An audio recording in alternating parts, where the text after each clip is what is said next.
Olá, boa tarde.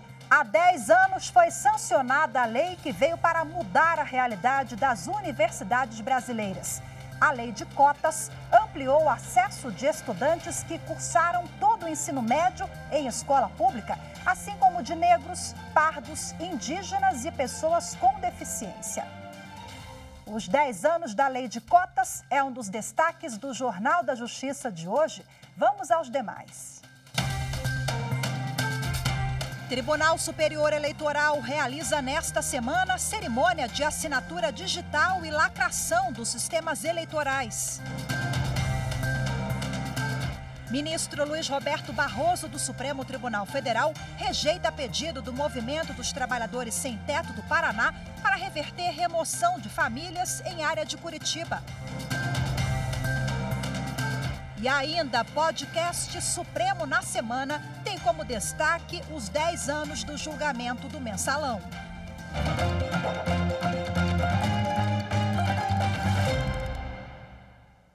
A Polícia Federal realizou hoje uma operação no Rio de Janeiro para combater o abuso e a exploração sexual de crianças e adolescentes na internet.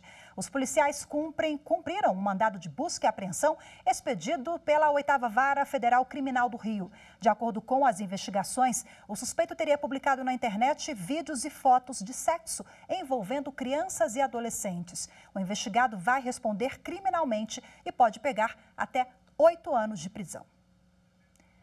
O ministro Luiz Roberto Barroso, do Supremo Tribunal Federal, rejeitou um pedido do Movimento dos Trabalhadores Sem Teto do Paraná para reverter a remoção de 700 famílias de uma área no bairro de Tatuquara, em Curitiba. Os detalhes da decisão com a consultora jurídica da TV Justiça, Gisele Reis. Com esse entendimento, fica mantida a decisão da Justiça do Paraná sobre remoção das famílias no bairro Tatuquara, em Curitiba. O Tribunal de Justiça do Estado autorizou a reintegração de posse da proprietária da área, Piemonte Construções e Incorporações, mediante a realização de um plano prévio de remoção e reassentamento. O ministro Luiz Roberto Barroso levou em consideração a decisão cautelar do Supremo Tribunal Federal, que impediu remoções e desocupações coletivas durante a pandemia da Covid-19. Ele esclareceu que, por serem recentes, as novas ocupações não estavam resguardadas por esta decisão, nem pela lei editada em 2021. De acordo com a medida cautelar deferida pelo STF, o poder público está autorizado a atuar para evitar a consolidação de ocupações irregulares ocorridas após 31 de outubro de 2022, desde que assegure às pessoas envolvidas moradia adequada em abrigos públicos ou locais com condições dignas. Para o ministro Luiz Roberto Barroso, a decisão do Tribunal de Justiça local adotou medidas para preservar a dignidade de todos os envolvidos, ao determinar que a remoção fosse acompanhada por órgãos de assistência social que garantisse o acolhimento das pessoas em situação de vulnerabilidade e para que as desocupações fossem feitas da forma menos gravosa possível. O podcast Supremo na Semana traz como destaque o início do julgamento há 10 anos da ação penal 470, mais conhecida como Mensalão. Na ação penal 470, o Supremo Tribunal Federal condenou políticos por esquema de compra de votos de parlamentares para aprovação de projetos favoráveis ao governo da época. O julgamento começou no Supremo Tribunal Federal em agosto de 2012 e condenou 24 pessoas, entre políticos, ex-ministros e autoridades. Tiago Bottino, entrevistado no podcast, falou sobre os reflexos do julgamento na forma de interpretar o que configura a corrupção na atuação de agentes públicos. O conteúdo do crime de corrupção, tal como ele está na lei e tal como ele foi interpretado pelo Supremo. Né? A gente tinha um conceito clássico de que para você falar de corrupção, você deveria demonstrar a vantagem que um servidor público recebeu e a contrapartida que ele realizou, ou seja, qual foi o ato que ele realizou para atender aquele pagamento, né? Nesse caso específico, em se tratando de agentes políticos, né, você pode ter, né, uma corrupção em troca de um comportamento mais difuso. Não é necessariamente a votação do dia tal, do dia qual, mas um apoio, né? Esta edição do podcast também aborda julgamentos destaques, como o que declarou a constitucionalidade do Fundo Especial de Financiamento de Campanha e de ações contra mudanças na Lei de Improbidade Administrativa. O Supremo, na semana, está disponível nas principais plataformas de streaming.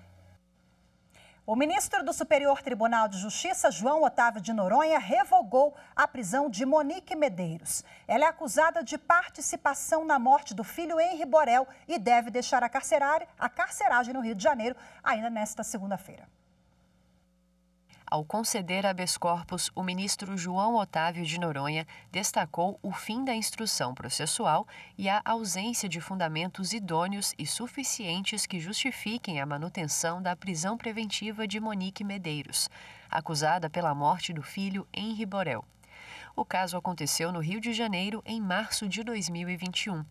Logo após a morte do menino, foi determinada a prisão de Monique Medeiros e do ex-namorado dela, o médico e ex-vereador Jairo Souza Santos Júnior, conhecido como Dr. Jairinho. Em abril deste ano, o juízo de primeira instância substituiu a prisão preventiva por medidas cautelares alternativas, considerando que não havia mais risco de Monique interferir na instrução do processo. Além disso, o juiz citou que ela estava sofrendo ameaças dentro do presídio e, por isso, entendeu que as medidas cautelares previstas no Código de Processo Penal seriam adequadas. O Tribunal de Justiça do Rio de Janeiro restabeleceu a prisão. Mas para o relator do habeas corpus no STJ, ministro João Otávio de Noronha, a Corte Fluminense não abordou a necessidade nem a contemporaneidade da prisão preventiva, assim como não demonstrou por que seriam inadequadas ou insuficientes as medidas cautelares. O ministro observou também que não foi apontada nenhuma situação que indicasse tentativa de coagir testemunhas ou descumprimento das medidas cautelares impostas, o que torna injustificável o restabelecimento da prisão com base apenas na gravidade abstrata do crime imputado à ré. Noronha ressaltou que, encerrada a fase instrutória, o processo está pronto para julgamento no Tribunal do Júri, não havendo motivos que justifiquem a permanência de Monique Medeiros no regime de prisão preventiva. Com a decisão, ela poderá aguardar o julgamento do processo em liberdade. Lei de cotas completa 10 anos. Daqui a pouquinho, no próximo bloco, vamos falar sobre os avanços trazidos pela norma. Daqui a pouquinho, voltamos já. A TV Justiça ela é de fundamental importância para a sociedade, porque esclarece o direito de uma maneira bem simples. A sua equipe de jornalistas e produtores está habituada às questões do direito e assim consegue extrair dos entrevistados renomados juristas de todo o Brasil as informações mais atualizadas e precisas para o entendimento de todos.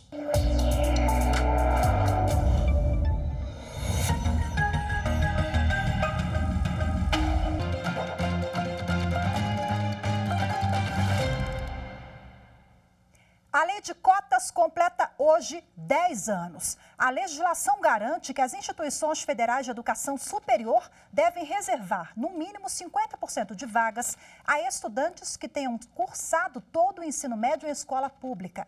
Dentro desse percentual, as vagas devem ser preenchidas também por negros, pardos, indígenas e por pessoas com deficiência.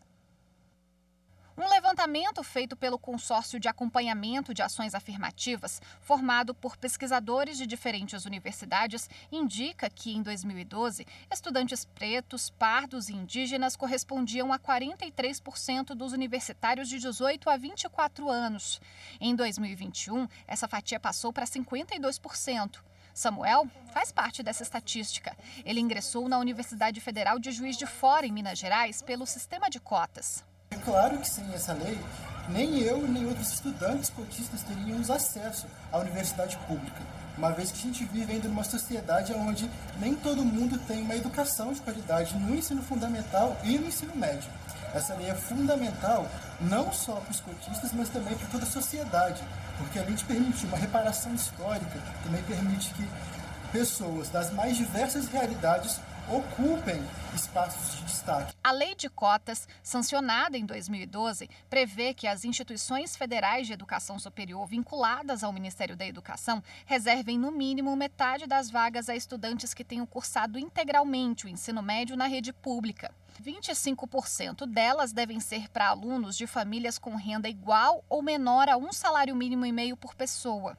Ao mesmo tempo, a legislação diz que universidades e institutos federais devem destinar vagas específicas dentro dessa porcentagem a pessoas que se autodeclaram pretos, pardos e indígenas e desde 2016 para pessoas com deficiência, como é o caso do Cosme.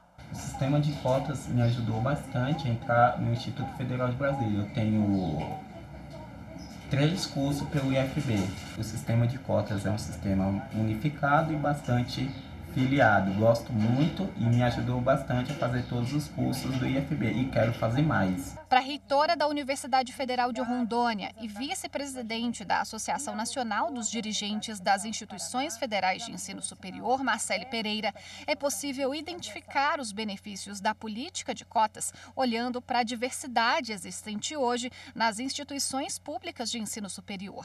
A lei de cotas é uma verdadeira revolução para o ensino superior público no Brasil. Uma lei que prevê uma reparação histórica para que nossos alunos negros e negras possam ocupar os bancos das universidades federais. Certamente, inúmeras dificuldades foram enfrentadas por todos esses alunos ao longo dos anos. E hoje, completar 10 anos dessa lei significa uma grande reflexão, a importância de uma grande reflexão para o cenário, para o momento em que vivemos hoje.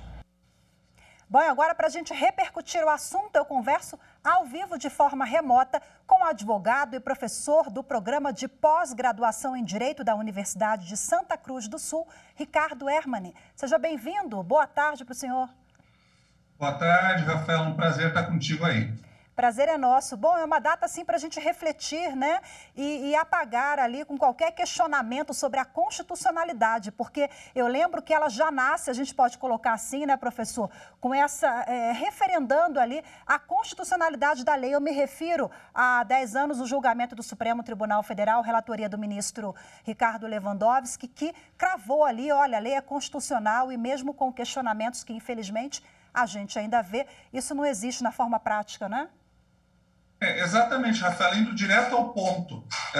Antes da própria sanção da lei, a 12.711, que hoje a gente comemora os 10 anos, existia uma decisão já, as universidades, com base no princípio da autonomia universitária, já vinham destinando as cotas.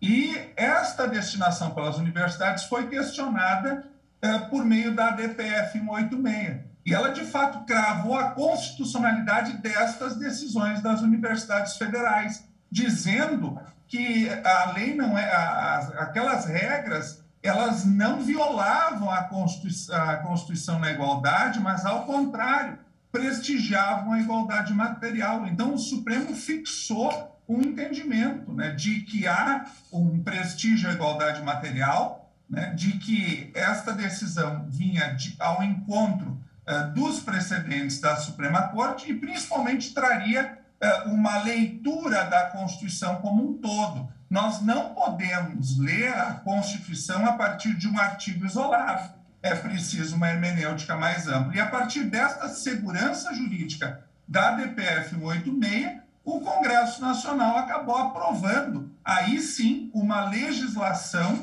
que agora a gente comemora, então, esses 10 anos. Então, houve sim, está plenamente correto o que tu fala, uma segurança jurídica. Na prática, nós tivemos, entre aspas, um controle preventivo de constitucionalidade que o nosso sistema constitucional não permite atualmente, mas por se tratar de matéria semelhante, ou seja, as decisões já estavam ocorrendo mesmo antes da lei pelas universidades, acabou o Supremo dando esta segurança jurídica, o que influenciou muito a decisão do Congresso Nacional e a posterior sanção presidencial. Perfeito, professor. Bom, falando da lei vigente, que completa 10 anos hoje, o artigo 7º, ele traz ali que a lei deve ser revista em 10 anos, né? Quais as principais mudanças na avaliação do senhor que devem ser propostas às pessoas que passaram, ingressaram na universidade, já se formaram, estão no mercado, não precisam ter medo, né, sobre qualquer mudança que possa refletir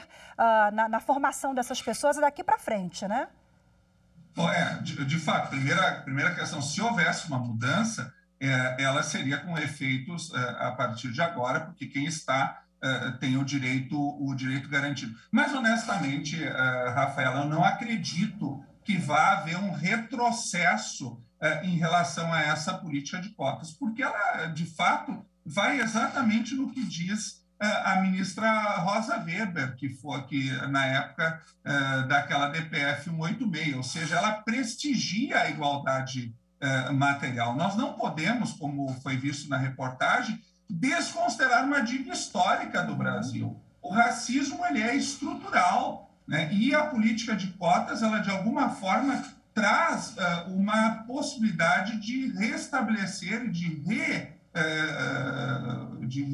trazer novamente um resgate dessa dívida histórica que é secular. Então, eu não vejo hoje uma possibilidade disto ser aprovado no Congresso. E se for aprovado no Congresso Nacional, a perspectiva é que a matéria volte ao Supremo Tribunal Federal se houver um retrocesso social. E eu quero crer que seria declarado inconstitucional. Aliás, estas discussões até já chegaram no Supremo por meio da ADI, Ação Direta de Inconstitucionalidade 7184, mas não foi dado seguimento a essa ADI porque a relatora, ministra Rosen, corretamente, diz que, de fato, o Brasil não tem controle preventivo de constitucionalidade. Então, primeiro, o Congresso precisa deliberar. Na minha leitura, a deliberação de uma eventual revisão decenal dessa norma deve ser no sentido de ser mantida, aperfeiçoada, porque os resultados estão aí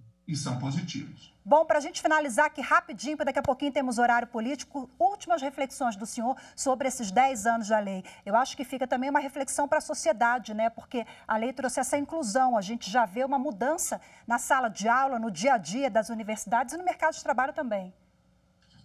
De fato, se nós formos ver os dados do IBGE 2019, em algumas regiões já avançou muito. Por exemplo, no Centro-Oeste, 50% estão ocupando os espaços, para uma população que representa esse setor, essa área, de 63%. Só que no Sudeste nós podemos caminhar muito mais, de 23%, nós temos de 43%, ainda apenas 23%. E o Índice de Desenvolvimento Humano, perceba isso, Rafaela, para fechar, e por isso eu entendo que essa política pública deve permanecer. É uma década de atraso. Se o desenvolvimento humano da raça branca atingia 0,67 em 2000, esse desenvolvimento para a raça negra só chegou ao 0,67 em 2010. Temos um caminho muito longo pela frente, mas eu espero que o avanço e a redução dessa desigualdade caminhe junto com o avanço do IDH, seja da raça branca, seja da raça negra. Precisamos caminhar juntos numa lei que deve ser, sem dúvida alguma, comemorada, ampliada e mantida. E é muito importante, o próprio Supremo disse, se daqui a uns anos, daqui a algumas décadas, nós conseguirmos reduzir esse débito histórico, nós podemos até repensar essa lei. Importante que nós tenhamos uma análise concreta. Isso o próprio Supremo disse. E para isso eu conclamo a sociedade a responder o censo. O censo é fundamental para avaliarmos essa política pública. Perfeito. Longa vida à lei de cotas e obrigado pela oportunidade, Rafael. Muito obrigada. Ótima reflexão para a gente fechar. Muito obrigada mais uma vez. Boa tarde para o senhor. Até a próxima. Boa tarde. Veja a seguir no próximo bloco, semana importante para o Tribunal Superior Eleitoral. A Corte Eleitoral realiza a cerimônia de assinatura digital e lacração dos sistemas eleitorais. Até já.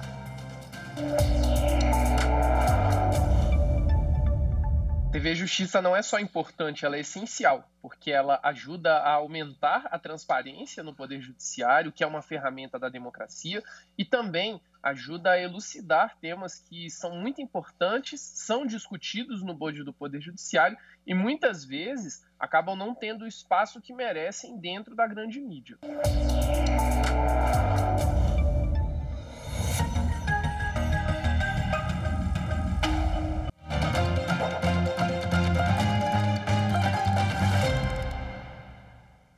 Começou hoje no Tribunal Superior Eleitoral a cerimônia de assinatura digital e lacração dos sistemas eleitorais que serão utilizados nas eleições gerais deste ano. Representantes das Forças Armadas e de outras instituições acompanharam a compilação dos sistemas na manhã de hoje. O repórter Paulo Melo vai explicar o trabalho que vai ser feito nos próximos dias. Nesta semana, os programas computacionais do Sistema Eletrônico de Votação são compilados, empacotados e têm seus códigos binários assinados digitalmente. Na ocasião, serão gerados resumos digitais que servem para confirmar que o programa assinado é o mesmo a ser usado nas eleições. Os sistemas e os resumos digitais serão gravados em mídias não regraváveis, assinados fisicamente pelas autoridades, lacrados e armazenados na sala-cofre do tribunal. A lacração é o procedimento que confere a blindagem em todo o conjunto de sistemas, ou seja, a certeza de que não houve nenhuma adulteração dos programas desenvolvidos pela Justiça Eleitoral.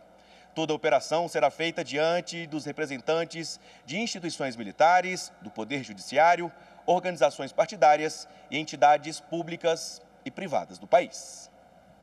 Esse trabalho de verificação dos códigos pelas entidades e de compilação pelo TSE segue até sexta-feira, quando será realizada a lacração dos sistemas com a presença do presidente da Corte Eleitoral, ministro Alexandre de Moraes, às 10 horas da manhã.